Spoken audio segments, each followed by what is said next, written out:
সাহারা এটা হলো পৃথিবীর সবচেয়ে বড় এবং উষ্ণ মরুভূমি। দিনের বেলা এই মরুভূমির তাপমাত্রা পৌঁছে যায় 70 ডিগ্রির কাছাকাছি, আবার রাতে নেমে আসে 5 ডিগ্রি সেলসিয়াসে। এই মরুভূমি এতটাই বিশাল যে মহাকাশ থেকেও স্পষ্ট দেখা যায়। আর সবচেয়ে শকিং ব্যাপার হচ্ছে, বিজ্ঞানীরা যখন স্যাটেলাইট ইমেজে সাহারাকে দেখেন, তারা সাহারার ভেতরে এক অদ্ভুত গোল রকমের আকৃতি দেখতে পান, যেটাকে বলা হয় দ্য আই অফ সাহারা, অর্থাৎ সাহারা মরুভূমির চোখ।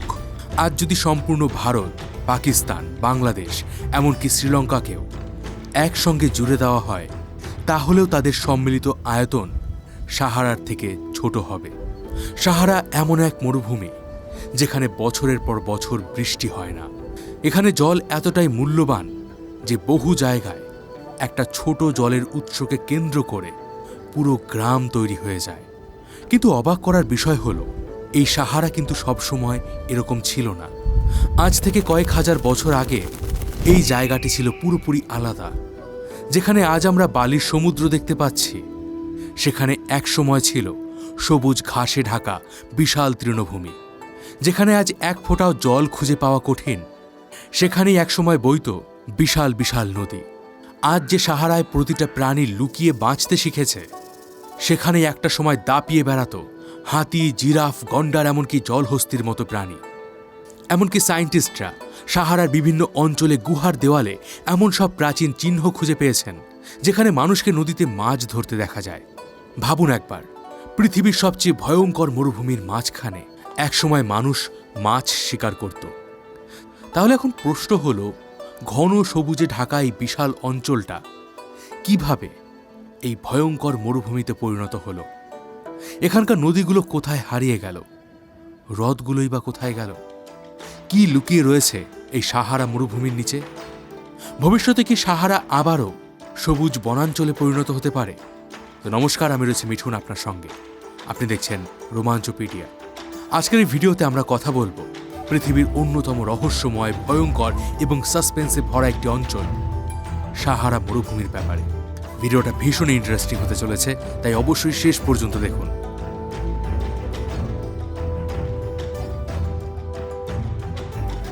এই পুরো ব্যাপারটাকে ভালোভাবে বুঝতে গেলে সবচেয়ে আগে আমাদেরকে জানতে হবে এই মরুভূমির অবস্থান এবং এর জিওগ্রাফিক্যাল লোকেশন। দেখুন, এটা হচ্ছে আমাদের ভারত, আর ভারত থেকে বাঁদিকে গেলে আপনি পাবেন আফ্রিকা মহাদেশ।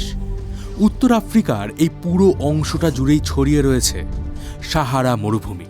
এটা পশ্চিমে আটলান্টিক মহাসাগর থেকে শুরু করে পূর্বে লোহিত সাগর পর্যন্ত বিস্তৃত। উত্তরে ভূমধ্যসাগর থেকে দক্ষিণে সাহেল অঞ্চল পর্যন্ত চলে গেছে। এই মরুভূমি এতটাই বিশাল যে এটা মোট 11টা দেশের মধ্যে ছড়িয়ে রয়েছে: মরক্কো, আলজেরিয়া, তিউনেশিয়া, লিবিয়া, মিশর, মৌরিতানিয়া, মালি, নাইজার, চাঁদ, সুদান এবং পশ্চিম সাহারা, সব মিলিয়ে পৃথিবীর এক অন্যতম বৃহৎ ভৌগোলিক অঞ্চল। তবে একটা মজার বিষয় কি জানেন? আমরা যে ছবি বা সিনেমায় যেভাবে সাহারাকে দেখি, বাস্তবে সাহারা কিন্তু পুরোপুরি আলাদা। আমরা বেসিক্যালি এটাই ভাবি যে পুরো সাহারা হয়তো শুধু বালি দিয়েই ঢাকা, কিন্তু বাস্তবতা একটু আলাদা। সাহারার মাত্র 20% অংশই বালি দিয়ে ঢাকা রয়েছে। বাকি 80% এরিয়া জুড়ে রয়েছে এবড়ো খেবড়ো মালভূমি, নুড়ি পাথর এবং নুড়ি পাথর দিয়ে গঠিত সমভূমি। আছে শুকিয়ে যাওয়া নদীর খাত আর শুষ্ক পাহাড়ি অঞ্চল। অনেক জায়গা তো এতটাই পাথুরে যে সেখানে বালির তুলনায় পাথরই বেশি দেখা যায়। এবার প্রশ্ন হচ্ছে, এই বিশাল বড় মরুভূমি কিভাবে সৃষ্টি হলো? আর এর উত্তরটা জানতে হলে আমাদেরকে সময়ে 10,000 বছর পিছিয়ে যেতে হবে। আজ থেকে প্রায় 10,000 বছর আগে পৃথিবীর জলবায়ু আজকের মতো ছিল না।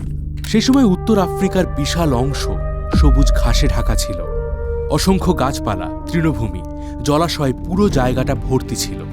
আর এই সময়টাকে বলা হয় আফ্রিকান হিউমিড পিরিয়ড, মানে সহজ ভাষায় বলতে গেলে আফ্রিকার আর্দ্র যুগ। তখন আফ্রিকার মৌসুমি বায়ু আজকের তুলনায় অনেক বেশি শক্তিশালী ছিল। বিষয়টাকে একটু ক্লিয়ার করে বলছি। দেখুন, আমাদের ভারতের মতো আফ্রিকাতেও কিন্তু এই মৌসুমি বায়ুর প্রভাবেই বৃষ্টিপাত হয়। বর্তমানে যে মৌসুমি বায়ু মধ্য আফ্রিকা পর্যন্ত পৌঁছায়, সেই বায়ু মানে সেই 10,000 বছর আগে এর থেকে আরো উত্তর দিকে উঠে আসত। এর ফলে সাহারা অঞ্চলে প্রায় সব সময় বৃষ্টিপাত হতো। এই মরুভূমিতে একটা সময় এতটাই বৃষ্টি হতো যে সেখানে বড় বড় নদী আর বিশাল বিশাল হ্রদের সৃষ্টি হয়েছিল। বর্তমানে স্যাটেলাইট প্রযুক্তি ব্যবহার করে বিজ্ঞানীরা সাহারার বালির নিচে বহু প্রাচীন নদীর চিহ্ন খুঁজে পেয়েছেন। সেই স্যাটেলাইট ইমেজগুলোতে আজও শুকিয়ে যাওয়া সেই নদীগুলোর প্রবাহ পথ স্পষ্টভাবে দেখা যায়। কোথাও কোথাও কয়েকশো কিলোমিটার দীর্ঘ নদীর খাত, কোথাও বিশাল হ্রদের তলদেশ দেখা গেছে। আর এগুলো হাজার হাজার বছর আগে জলে ভর্তি ছিল। গবেষণা এমনটাও দেখা গেছে যে সাহারার কিছু প্রাচীন হ্রদের আয়তন বর্তমান বিশ্বের অনেক দেশের থেকে বড় ছিল। আর এর সব থেকে বড় উদাহরণ হচ্ছে মেগা চ্যাড লেক। একসময় এই হ্রদটা আজকের কাস্পিয়ান সাগরের থেকেও বড় ছিল। এবার প্রশ্ন হচ্ছে যে এত বড় বড় হ্রদ, নদী, গাছপালা এগুলো কোথায় হারিয়ে গেল? কিভাবে এটা মরুভূমিতে পরিণত হলো? আর এর উত্তরটা লুকিয়ে রয়েছে আমাদের পৃথিবীর কক্ষপথে। এটা আমরা সবাই জানি যে পৃথিবী সূর্যকে কেন্দ্র করে ঘোরার সময় তার অক্ষের অবস্থান ধীরে ধীরে বদলাতে থাকে। আমরা সাধারণ মানুষেরা এই পরিবর্তন বুঝতে পারি না, কারণ এটা খুবই স্লো প্রসেস। কিন্তু কয়েক হাজার বছরের হিসাবে এর প্রভাব বিশাল আকারে পড়ে। এই যে পৃথিবীর অ্যাক্সিস আপনি দেখতে পাচ্ছেন, এই অ্যাক্সিসের কারণেই আজ থেকে ৬,০০০ বা ১০,০০০ বছরের যে টাইম পিরিয়ড রয়েছে, এই সময় উত্তর আফ্রিকায় বেশি পরিমাণে সূর্যের তাপ পৌঁছাতো। ফলে আফ্রিকার স্থলভাগ অনেক বেশি গরম হয়ে উঠত। আর যখন স্থলভাগ বেশি গরম হয়, তখন সমুদ্র থেকে জলীয় বাষ্প মিশ্রিত আর্দ্র বাতাস স্থলভাগের দিকে ছুটে আসে। এটাই মৌসুমী বায়ুর ভিত্তি। আর এই মৌসুমী বায়ুর কারণেই উত্তর আফ্রিকায় নিয়মিত বৃষ্টি হতো, যেটা একটু আগে আপনাদেরকে বলেছিলাম। সে সময় এখানে হাজার হাজার মানুষ বসবাস করত, আর এই পুরো জায়গাটা প্রাণবন্ত হয়ে উঠেছিল। কিন্তু সময়ের সঙ্গে সঙ্গে পৃথিবীর অক্ষের পরিবর্তন হয়। উত্তর আফ্রিকায় সূর্যের তাপ ধীরে ধীরে কমে যায়। এখন এটা শুনে আপনার হয়তো মনে হতে পারে যে এটা তো খুবই সামান্য বিষয়, এর জন্য এত বড় একটা মরুভূমি তৈরি হলো, এটা কি করে সম্ভব? আসলে এটা শুনতে ছোট মনে হলেও প্রকৃতির কাছে এই পরিবর্তনটা ছিল হিউজ। কারণ সূর্যের তাপ কমে যাওয়ার সঙ্গে সঙ্গে মৌসুমী বায়ু দুর্বল হয়ে পড়তে থাকে, বৃষ্টিপাত এখানে কমে যায়। আর এভাবেই কয়েকশো বা কয়েক হাজার বছর ধরে যখন বৃষ্টি কমতে থাকে, তখন এর প্রভাব স্পষ্ট হতে শুরু করে। নদীগুলোর জল কমে যায়, হ্রদগুলোর আয়তনও ছোট হতে শুরু করে। অনেক ছোট ছোট জলাশয় পুরোপুরি শুকিয়ে যায়, আর গাছপালাও ধীরে ধীরে মারা যেতে শুরু করে। কিন্তু এখানে সমস্যা শেষ হয়নি, বরং এখান থেকে আরও এক ভয়ঙ্কর সমস্যা শুরু হয়েছিল। কারণ গাছপালা শুধু পরিবেশকে সবুজ রাখে না, এরা পৃথিবীর জলচক্রেরও একটা গুরুত্বপূর্ণ অংশ। নদীগুলোর জল কমে যায়, হ্রদগুলো আয়তনে ছোট হতে শুরু করে, অনেক ছোট ছোট জলাশয় পুরোপুরি শুকিয়ে যায়। এই সময় এখানে যে হাজার হাজার মানুষ বসবাস করত, তারা রীতিমতো বাধ্য হয়েই নিজেদের ঘর বাড়ি ছেড়ে চলে যায়।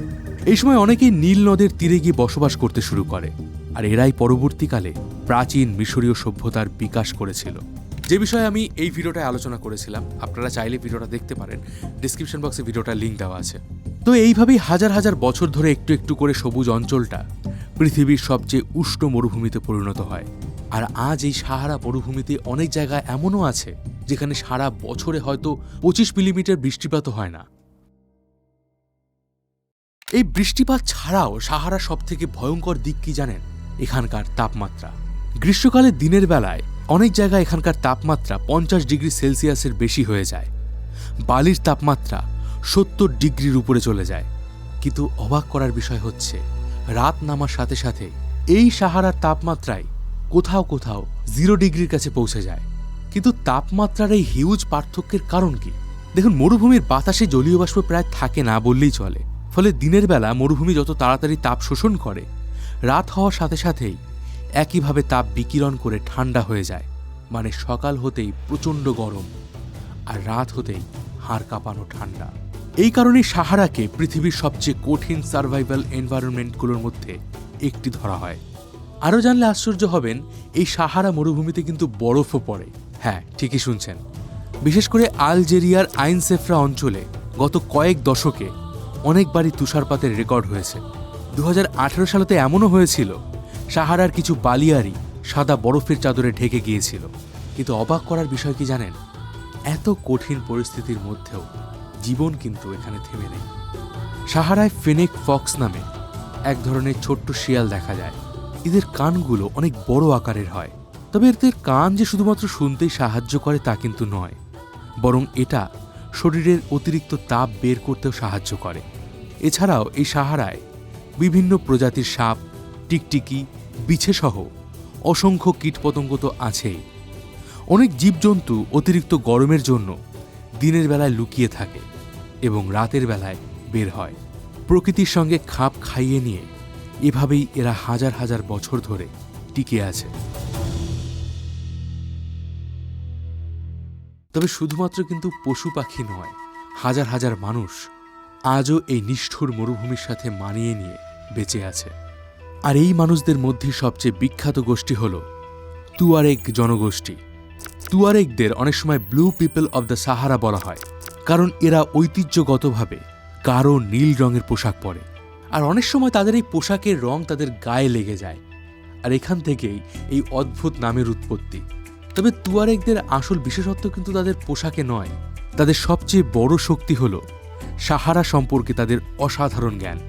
আজকের দিনে যেখানে আমরা রাস্তা খুঁজতে জিপিএস ব্যবহার করি, সেখানে তুয়ারেগরা কয়েকশো বছর ধরে কোনো মানচিত্র বা আধুনিক প্রযুক্তি ছাড়াই সাহারার এক প্রান্ত থেকে অপর প্রান্তে যাতায়াত করে আসছে। তারা রাতের আকাশের তারা দেখে দিক নির্ণয় করতে পারে, কোন বালিয়াড়ি কোন দিকে সরে যাচ্ছে, কোন দিকে হাওয়া বইছে। এমনকি দূরের পাহাড়ের আকৃতি দেখেও তারা নিজেদের অবস্থান বুঝতে পারে। যে মরুভূমিতে একজন সাধারণ মানুষ কয়েক ঘন্টার মধ্যেই পথ হারিয়ে ফেলতে পারে, সেই মরুভূমিতেই তুয়ারেগরা হাজার কিলোমিটার অনায়াসেই যাতায়াত করতে পারে। আর এদের সবচেয়ে বিশ্বস্ত সঙ্গী হল উট। উটকে প্রায় শিপ অব দ্য ডেজার্ট বলা হয়। সমুদ্রে যেমন জাহাজ ছাড়া বেশি দূর যাওয়া সম্ভব নয়, ঠিক তেমনই সাহারাতে যাতায়াত করার জন্য উটের বিকল্প নেই। কারণ প্রচণ্ড গরমের মধ্যে একটি উট কয়েকদিন পর্যন্ত জল ছাড়া বেঁচে থাকতে পারে। তাদের চওড়া পা নরম বালির ভেতরে ডুবে যায় না। এই কারণেই হাজার হাজার বছর ধরে সাহারার পরিবহন ব্যবস্থা মূলত উটের উপরেই নির্ভরশীল ছিল। তবে এই উট কিন্তু শুধুমাত্র মানুষের যাতায়াতের জন্যই নয়, বরং এই সাহারার অর্থনীতির প্রধান প্রাণও ছিল। একসময় সাহারা পৃথিবীর অন্যতম গুরুত্বপূর্ণ বাণিজ্য পথ ছিল। আজকে আমরা যখন ইন্টারন্যাশনাল ট্রেড রুটের কথা বলি, তখন বিশাল বিশাল জাহাজ কিংবা রেলপথের কথা ভাবি, কিন্তু মধ্যযুগে আফ্রিকার সবচেয়ে গুরুত্বপূর্ণ বাণিজ্য চলত এই ভয়ঙ্কর মরুভূমির বুক দিয়েই। তখন পশ্চিম আফ্রিকার বিভিন্ন দেশ, বিশেষ করে ঘানা এম্পায়ার, মালি এম্পায়ার, সংঘাই এম্পায়ার, এদের কাছে প্রচুর পরিমাণে সোনার খনি ছিল। অন্যদিকে উত্তর আফ্রিকার দেশগুলোতে সোনার বিশাল চাহিদাও ছিল। আর এখান থেকে শুরু হয়েছিল সেই বিখ্যাত ট্রান্স সাহারান ট্রেড নেটওয়ার্ক। কখনো কয়েকশো বা কখনো কয়েক হাজার উট নিয়ে বিশাল বিশাল কাফেলা সাহারা পাড়ি দিত। এই কাফেলাগুলোকে বলা হতো কারাভান। এক একটা কারাভান কয়েক কিলোমিটার পর্যন্ত হতো। তারা মাসের পর মাস মরুভূমির মধ্যে দিয়ে যেত। দিনের বেলা প্রচণ্ড গরমের কারণে অনেক সময় চলাফেরা বন্ধ রাখা হতো, আর রাতের ঠান্ডা পরিবেশে তারা এগিয়ে যেত। এই কাফেলাগুলো যে শুধুমাত্র সোনা বহন করত তা কিন্তু নয়। এই রাস্তা দিয়েই পশ্চিম আফ্রিকা থেকে সোনা, হাতির দাঁত, বাদাম সহ অনেক মূল্যবান জিনিসপত্র উত্তর আফ্রিকায় যেত। আবার উত্তর আফ্রিকা থেকে লবণ, কাপড়, অস্ত্রশস্ত্র, ঘোড়া এবং বিলাসবহুল সামগ্রী দক্ষিণে পাঠানো হতো। তবে তাপমাত্রাই কিন্তু সাহারার একমাত্র সমস্যা নয়। এখানকার ভয়ঙ্কর শক্তিগুলোর মধ্যে একটি হল ধুলোর ঝড়। স্থানীয়ভাবে অনেক জায়গায় এই বালির ঝড়কে হাবুব বলা হয়। এই ঝড়ের সময় কখনো কখনো বাতাসের গতি ঘন্টায় 100 কিলোমিটারেরও বেশি হয়ে যায়। বালি ঝড়ের কারণে প্রতি বছর সাহারা থেকে প্রায় 180 মিলিয়ন টনেরও বেশি ধুলোকণা আকাশে উড়ে যায়। আর বলে দেই, এই ধুলোকণা কিন্তু শুধুমাত্র আফ্রিকা মহাদেশে সীমাবদ্ধ থাকে না। বিশাল বায়ুপ্রবাহের কারণে এই ধুলোকণাগুলো হাজার হাজার কিলোমিটার দূরে আটলান্টিক মহাসাগর পার করে দক্ষিণ আমেরিকা পর্যন্ত পৌঁছে যায়। আরও ইন্টারেস্টিং ব্যাপার কি জানেন? পৃথিবীর সবচেয়ে বড় রেইন ফরেস্ট অ্যামাজনকে বাঁচিয়ে রেখেছে এই সাহারা মরুভূমি। হ্যাঁ, ঠিকই শুনছেন। এখন নিশ্চয়ই আপনার মনে প্রশ্ন আছে যে হাজার হাজার কিলোমিটার দূরে থাকা সাহারা মরুভূমি কি করে অ্যামাজন রেইন ফরেস্টকে বাঁচিয়ে রেখেছে? সাহারার ধুলোতে থাকা ফসফরাস এবং অন্যান্য খনিজ পদার্থগুলো অ্যামাজনের মাটিকে উর্বর করে রাখে। চলুন এবার কথা বলে নেওয়া যাক সাহারার সবথেকে রহস্যময় জায়গাগুলোর মধ্যে একটিকে নিয়ে, রিকাট স্ট্রাকচার। এটাকে অনেকে আবার আই অব দ্য সাহারা বা সাহারার চোখও বলেন। এখন নিশ্চয়ই মনে হচ্ছে যে এমন একটা নাম কেন দেওয়া হয়েছে। একবার এই ছবিটা দেখুন, তাহলে এই নামের ব্যাপারটা আপনি বুঝতে পারবেন। মরুভূমির একেবারে মাঝখানে অবস্থিত এই জায়গাটি দেখতে বিশাল একটি চোখের মতো। একটার ভেতরে আর একটা গোলাকার বৃত্ত এমনভাবে রয়েছে যে দেখলে মনে হবে কেউ মরুভূমির বুকে কম্পাস দিয়ে নিখুঁতভাবে একটা বিশাল বৃত্ত এঁকে দিয়েছে। এটার ব্যাস প্রায় 50 কিলোমিটার। মানে এই স্ট্রাকচার এতটাই বড় যে আপনি যদি এর মাঝখানে দাঁড়িয়ে থাকেন তাহলে বুঝতেই পারবেন না যে আপনি আসলে একটি বৃত্তের মাঝে রয়েছেন। এর পুরো আকৃতি মহাকাশ থেকেই দেখা যায়। আর এই অদ্ভুত স্ট্রাকচারটা দেখতে এতটাই নিখুঁত যে বহু বছর ধরে মানুষ এটাকে ঘিরে নানা ধরনের রহস্যময় গল্প বানিয়েছে। কেউ বলেছে হয়তো এটা কোনো বিশাল উল্কাপিণ্ড পড়ার ফলে তৈরি হয়েছে। আবার কেউ দাবি করেছে এটা ইতিহাসের সেই বিখ্যাত লস্ট সিটি অব আটলান্টিসের ধ্বংসাবশেষ। তবে বিজ্ঞানীদের ধারণা কয়েকশো মিলিয়ন বছর আগে এখানে শিলার স্তরগুলো একটি গম্বুজের মতো উঁচু হয়ে উঠেছিল। এরপর লক্ষ লক্ষ বছর ধরে বাতাস, বালিঝড় আর বৃষ্টির কারণে উপরের শক্ত ও নরম শিলাগুলো আলাদা আলাদাভাবে ক্ষয় হতে থাকে। ফলে ধীরে ধীরে ভিতরের স্তরগুলো উন্মুক্ত হয়ে পড়ে এবং একটার পর একটা বৃত্তাকার রিং তৈরি হয়। আজ আমরা সাহারার মাঝে যে বিশাল চোখ দেখতে পাই সেটি আসলে প্রকৃতির দীর্ঘদিনের ক্ষয় প্রক্রিয়ার একটি ফল। আর সবচেয়ে মজার বিষয় হল মহাকাশচারীরা সাহারার বিশাল সমুদ্রের মাঝে এই জায়গাটিকে খুব সহজেই চিনে ফেলতে পারেন, কারণ চারপাশে হাজার হাজার কিলোমিটার জুড়ে প্রায় একই রকম মরুভূমির মাঝে এই বৃত্তাকার স্ট্রাকচারটা মহাকাশ থেকে একেবারেই আলাদা দেখায়। এই কারণে আই অব দ্য সাহারা শুধুমাত্র ভূতাত্ত্বিক মিস্ট্রি নয়, বরং এটা সাহারা মরুভূমির সবচেয়ে বড় আশ্চর্যগুলোর মধ্যে একটি। তবে অনেকেই মনে করেন যে সাহারায় হয়তো শুধু বালিই আছে, কিন্তু না, এই মরুভূমির নিচেই লুকিয়ে রয়েছে ভূগর্ভস্থ মিষ্টি জলের ভাণ্ডার। তবে এই জল কিন্তু কোনো আধুনিক উৎস থেকে আসেনি। এগুলো সেই হাজার হাজার বছর আগেই জমা হয়েছিল, যখন সাহারা সবুজ ছিল। বর্তমানে লিবিয়া, আলজেরিয়া, মিশরের বহু অঞ্চল এই প্রাচীন ভূগর্ভস্থ জলের উপর নির্ভর করেই বেঁচে আছে। আর এই জলকে বলা হয় ফসিল ওয়াটার। আজকের দিনে আপনি স্যাটেলাইট ইমেজে সাহারা মরুভূমির মাঝে গোল গোল ক্ষেত দেখতে পাবেন। এই এলাকাগুলোতে ওই ভূগর্ভস্থ জল তুলে সেচের মাধ্যমে কৃষিকাজ করা হয়। তবে সমস্যা হলো এই জল কিন্তু আর রিফিল হয় না, কারণ বর্তমানে সাহারা এতটাই কম বৃষ্টিপাত হয় যে সেই জলাধারগুলো আর পুনরায় ভর্তি হওয়ার সুযোগ পায় না। খনিজ তেল যেমন একদিন ফুরিয়ে যাবে, ঠিক তেমনই সাহারার নিচে থাকা ভূগর্ভস্থ জল এটাও একদিন নিঃশেষ হয়ে যাবে। তবে এখানে কিন্তু শেষ নয়। 21 শতকে এসে সাহারার গুরুত্ব কিন্তু অনেক বেড়ে গেছে। আর এর কারণ হলো সাহারার মরুভূমির নিচে জলের পাশাপাশি বিপুল পরিমাণে তেল, প্রাকৃতিক গ্যাস এবং মূল্যবান খনিজ সম্পদ রয়েছে। এই অঞ্চলে প্রচুর পরিমাণে ইউরেনিয়াম, ফসফেট, লৌহ আকরিক এবং আরও মূল্যবান খনিজ সম্পদ রয়েছে। তাই আজ এই সাহারা শুধুমাত্র একটি মরুভূমি নয়, এটা অর্থনীতি, জ্বালানি এবং আন্তর্জাতিক রাজনীতির একটি গুরুত্বপূর্ণ কেন্দ্র। তাই পৃথিবীর সবচেয়ে শক্তিশালী দেশগুলো মানে চীন, আমেরিকা, রাশিয়া সবাই নিজেদের স্বার্থে এই জায়গাটিকে কন্ট্রোল করতে চায়। কিন্তু ঠিক এই সময়ে সাহারা একটি বড়সড় চ্যালেঞ্জের মুখোমুখি। আর সেই চ্যালেঞ্জটা হলো ক্লাইমেট চেঞ্জ। বর্তমানে পৃথিবীর গড় তাপমাত্রা দিন দিন আরও বাড়ছে, আর এর প্রভাব পৃথিবীর প্রায় সব অঞ্চলেই দেখা যাচ্ছে। সাহারাতেও এর ব্যতিক্রম নেই। বিজ্ঞানীদের গবেষণা বলছে গত প্রায় 100 বছরে সাহারা মরুভূমির আয়তন আগের তুলনায় আরও বেশি বৃদ্ধি পেয়েছে। এই গবেষণায় দেখা গেছে 20 শতাব্দীর শুরু থেকে সাহারার আয়তন প্রায় 10% পর্যন্ত বৃদ্ধি হয়েছে।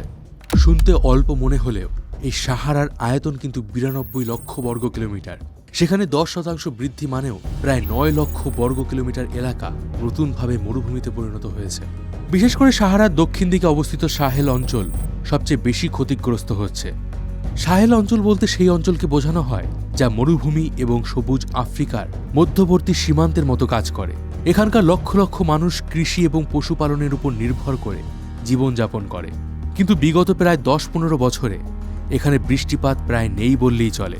একটু একটু করে মরুভূমি পুরো এলাকাটা কবজা করে নিচ্ছে। চাষের জমি শুকিয়ে যাচ্ছে, ফসলের উৎপাদন কমে গেছে, জলের সংকট দেখা দিচ্ছে। আর এসবের ফলে রীতিমতো বাধ্য হয়ে বহু মানুষ আবারও নিজেদের ঘরবাড়ি ছেড়ে চলে যাচ্ছে।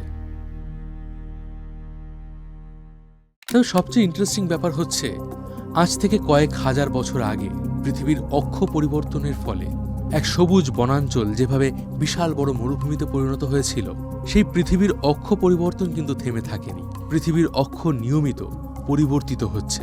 হয়তো আজ থেকে আবারও কয়েক হাজার বছর পরে এই সাহারা সবুজ হয়ে উঠবে, এখানে জীবন ফিরে আসবে। প্রশান্ত মহাসাগর, যেটাকে বলা হয় পৃথিবীর সবথেকে বড় মহাসাগর, এই মহাসাগরের বিষয়ে ডিটেলসে জানার জন্য এই ভিডিওটা দেখুন। আপনাদের জন্য একটা ছোট্ট অ্যানাউন্সমেন্ট, আমাদের রোমাঞ্চপিডিয়া এখন স্পটিফাইতেও অ্যাভেলেবেল। রোমাঞ্চপিডিয়ার শোগুলো স্পটিফাইতে দেখার জন্য ডিসক্রিপশন বক্সে দেওয়া লিঙ্কে ক্লিক করুন।